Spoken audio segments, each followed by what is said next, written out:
But even I had a 500K slush budget.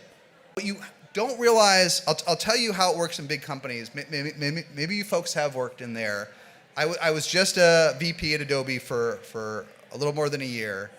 But basically there was unbudgeted, discretionary, and budgeted, right? You sort of know these words, but you might not see them in practice, okay? Getting budgeted money, it was big dollars, but it was really hard, okay? They were multi-million-dollar contracts. These often would take 1, 3, 5 years of discussing and planning until you could close that deal. But then I was the most junior VP of all the VPs. But even I had a 500K slush budget. Okay, and this was a while ago, so today it might be $1 million, okay? And everyone had more. And what was my slush budget for?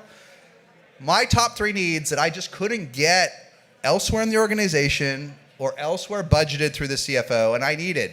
So if you solved one of my 3 needs sitting in my corner tower office, and it was some fraction of that 500K to $1 million, I had budget, I didn't even care. It's use it or lose it in big companies, okay? Now, I didn't have one more dollar than that. I didn't have one more dollar, and I didn't care about my 8th problem. But selfishly, if you solved one of my problems, I had $500,000 to $1 million to buy. So those are the budgets you're fighting for. They haven't changed in the age of AI, but our priorities have changed.